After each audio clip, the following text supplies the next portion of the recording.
ಪಹಲ್ಗಾಮ್ನಲ್ಲಿ 26 ಅಮಾಯಕ ಪ್ರವಾಸಿಗರನ್ನ ಭಯೋತ್ಪಾದಕರು ಕೊಂದಿದ ಒಂದು ಹಿನ್ನೆಲೆಯಲ್ಲಿ ಭಾರತವನ್ನು ಸೂಕ್ತ ಕಠಿಣ ಒಂದು ಪ್ರತಿಕ್ರಿಯೆ ಕೊಡ್ತಾರೆ ಅಂತ ಎಲ್ಲರೂ ನಿರೀಕ್ಷೆ ಮಾಡಿದರು. ಅದೇ ಅಂತೆ ರಾತ್ರಿ ಭಾರತದ ಒಂದು ಆರ್ಮ್ಡ್ ಫೋರ್ಸಸ್ಸು ಒಂದು ವಾಯುದಾಳಿಯನ್ನು ಭಯೋತ್ಪಾದಕರ ಒಂದು ಶಿಬಿರದ ಮೇಲೆ ನಿಖರವಾದ ನಿರ್ದಿಷ್ಟವಾಗಿ ಭಯೋತ್ಪಾದಕರ ಶಿಬಿರ ಮೇಲೆ ಈ ದಾಳಿಯನ್ನು ಮಾಡಿದ್ದಾರೆ. ಈ ಸುದ್ದಿ ಬಹುಶಃ ಎಲ್ಲರಿಗೂ ಗೊತ್ತಿದೆ.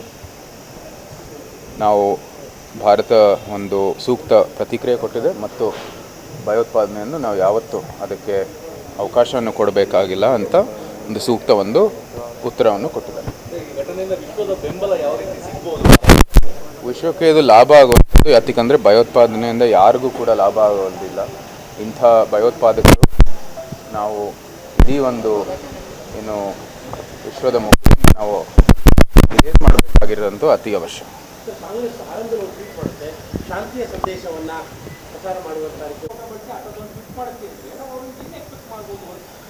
ಗಾಂಧೀಜಿಯವರ ಅನೇಕ ಹೇಳಿಕೆಗಳು ಶಾಂತಿಯ ಒಂದು ಪರವಾಗಿದೆ. ಆದರೆ ಇಂಥ ಸಂದರ್ಭದಲ್ಲಿ ಅವರು ಇದನ್ನು ದುರ್ಬಳಕೆ ಮಾಡ್ತಾ ಇದ್ದಾರೆ ಅಂತ ಭಾಳ ಸ್ಪಷ್ಟವಾಗಿ ನಾವು ನಿಮ್ಮ ಮೂಲಕ ನಿಮ್ಮ ವೀಕ್ಷಕರಿಗೆ ನಾವು ಹೇಳೋಕ್ಕೆ ಇಷ್ಟಪಡ್ತೀವಿ. ಹೌದು, ಸಂಪೂರ್ಣವಾಗಿ ಅದನ್ನು ನಾಶ ಮಾಡಬೇಕಾಗಿರೋದು ಅತಿ ಅವಶ್ಯ. ಭಯೋತ್ಪಾದಕರು ಇಡೀ ವಿಶ್ವದಲ್ಲಿ ಎಲ್ಲೂ ಕೂಡ ಅವಕಾಶ ಕೊಡಬಾರ್ದು. ನಮ್ಮ ಈಗೊಂದು ಘಟನೆ ಇರ್ಬೋದು, ಪಹಲ್ಗಾಮ್ನಲ್ಲಿ ಪಠಾಣ್ಕೋಟಲ್ಲಿ ನಮ್ಮ ಯೋಧರ ಮೇಲೆ ನಡೆದಿರ್ತಕ್ಕಂಥ ಕೃತ್ಯ ಇರ್ಬೋದು, 26/11 ಇರ್ಬೋದು, ಹಮಾಸ್ ವತಿಯಿಂದ ಇಲ್ಲಿ ಇಸ್ರೇಲ್ನಲ್ಲಿ ನಡೆದಿರ್ತಕ್ಕಂಥ ಕೃತ್ಯ ಇರ್ಬೋದು, 9/11 ಇರ್ಬೋದು, ಎಲ್ಲನೂ ಕೂಡ ಯಾವ ರೀತಿ ನಮ್ಮ ಇಡೀ ವಿಶ್ವದ ಒಂದು ಮೇಲೆ ಅಂಥ ಒಂದು ದುಃಖದ ಒಂದು ಪರಿಸ್ಥಿತಿ ಇರ್ಬೋದು ಮತ್ತು ವಿಶ್ವದ ಒಂದು ಶಾಂತಿಯ ಒಂದು ಏನು ಕಾಪಾಡಲಿಕ್ಕೆ ಎಲ್ಲ ದೇಶಗಳು ಮುಂದುವರಿತಾ ಇದೆ. ಅದಕ್ಕೆ ಹಿನ್ನಡೆ ಆಗ್ತಾ ಇರುವಂಥದ್ದು ಭಯೋತ್ಪಾದಕರಿಂದ. ಅದಕ್ಕೆ ಸೂಕ್ತವಾದ ಪ್ರತಿಕ್ರಿಯೆಯನ್ನು ನಾವು ಕೊಡಲೇಬೇಕಾಗಿದೆ ಮತ್ತು ಇಡೀ ವಿಶ್ವದ ಮುಖದಿಂದ ಅವ್ರನ್ನ ಇರೇಸ್ ಮಾಡಬೇಕಾಗಿರೋದು ಅತ್ಯವಶ್ಯ.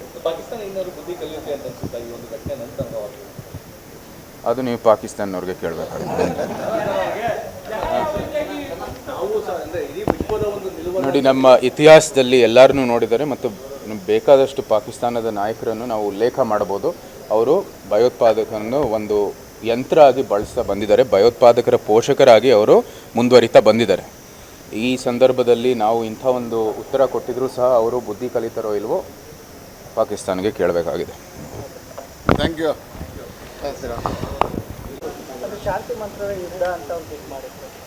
ಶಾಂತಿಗೆ ಒಂದು ಸಮಯ ಇರುತ್ತೆ. ಇಂಥ ಒಂದು ದಾಳಿ ನಡೆದಿರೋ ಒಂದು ಸಂದರ್ಭದಲ್ಲಿ ಭಯೋತ್ಪಾದಕರು ನಮ್ಮ ಗಡಿ ದಾಟಿ ಭಾರತದಲ್ಲೇ ಅಮಾಯಕರನ್ನು ಒಂದು ಕೊಂದಿರುವಂಥ ಸಮಯದಲ್ಲಿ ನಾವು ಕಠಿಣ ಪ್ರತಿಕ್ರಿಯೆ ಕೊಡೋದು ಸೂಕ್ತ ಮತ್ತು ಎಲ್ಲರ ನಿರೀಕ್ಷೆಯಂತೆ ನಾವು ಸೂಕ್ತ ಪ್ರತಿಕ್ರಿಯೆ ಕೊಡಬೇಕು ಮತ್ತು ಒಂದು ಸಂದೇಶ ಕಳಿಸೋದು ಅತಿ ಅವಶ್ಯ. ಸೂಕ್ತ ಪ್ರತಿಕ್ರಿಯೆಯನ್ನು ನಾವು ಕೊಡಲೇಬೇಕಾಗಿದೆ. ಭವಿಷ್ಯದಲ್ಲೂ ಸಹ ಇಂಥ ಒಂದು ಕೃತ್ಯಗಳು ನಡೆದರೆ ನಾವು ಸೂಕ್ತ ಪ್ರತಿಕ್ರಿಯೆಗಳು ಕೊಡ್ತಾ ಇದ್ದೀವಿ. ನಾವು ಎಲ್ಲ ಒಂದು ಪರಿಸ್ಥಿತಿಗೂ ಸಹ ಸಿದ್ಧಾಗಿದ್ದೀವಿ. ನಿಮ್ಗೆ ಗೊತ್ತಿದೆ, ಮಾಕ್ ಡ್ರಿಲ್ಗಳು ಸಹ ನಡೀತಾ ಇದ್ದಾವೆ ಮತ್ತು ಭಾರತ ಸರ್ಕಾರನೂ ಕೂಡ ಯಾವುದೇ ಒಂದು ಭವಿಷ್ಯದಲ್ಲಿ ಬಂದಿರುವಂಥದ್ದು ಔಟ್ಕಮ್ಗಳಿಗೆ ನಾವು ಅಂತ ಏನೇ ಒಂದು ಫಲಿತಾಂಶ ಬಂದರೂ ಸಹ ನಾವು ಸಿದ್ಧ ಆಗಿದ್ದೀವಿ ಅಂತ ಭಾಳ ಸ್ಪಷ್ಟವಾಗಿ ಹೇಳಿದ್ದಾರೆ. ಇದರಲ್ಲಿ ಏನು ರಾಜಕೀಯ ಮಾಡೋ ಅವಶ್ಯಕತೆ ಇಲ್ಲ. ಎಲ್ಲರೂ ಪಹಲ್ಗಾಮ್ನಲ್ಲಿ ನಡೆದಿರ್ತಕ್ಕಂಥ ಕೃತ್ಯವನ್ನು ನೋಡಿದರೆ ಸಮಸ್ತ ಭಾರತೀಯರಿಗೆ ದುಃಖವನ್ನು ಉಂಟು ಮಾಡಿದೆ ಮತ್ತು ಒಂದು ರೀತಿ ಆಕ್ರೋಶನೂ ಕೂಡ ನಮ್ಮೆಲ್ಲರಲ್ಲೂ ಒಂದು ರೀತಿ ಉಂಟಾಗಿದೆ ಅಂತ ಹೇಳಿದ್ರೆ ತಪ್ಪಾಗಲ್ಲ. ಈ ನಿಟ್ಟಿನಲ್ಲಿ ನಾವು ಸೂಕ್ತ ಪ್ರತಿಕ್ರಿಯೆ ಕೊಡಲೇಬೇಕಾಗಿದೆ. ಭಾರತ ಸರ್ಕಾರದಲ್ಲಿ ನಮ್ಮ ನಿರೀಕ್ಷೆಯಂತೆ ಇವತ್ತು ಒಂದು ಸೂಕ್ತ ಪ್ರತಿಕ್ರಿಯೆ ಕೊಟ್ಟಿದ್ದಾರೆ. ನಮ್ಮ ರಕ್ಷಣೆ ಮಾಡೋದರಲ್ಲಿ ಎರಡು ಮಾತಿಲ್ಲ, ರಾಜಕೀಯನೂ ಸಹ ಇಲ್ಲ ಮತ್ತು ಭವಿಷ್ಯದಲ್ಲೂ ಸಹ ನಮ್ಮ ಗಡಿಯನ್ನು ರಕ್ಷಣೆ ಮಾಡೋದು ಅತಿ ಅವಶ್ಯ.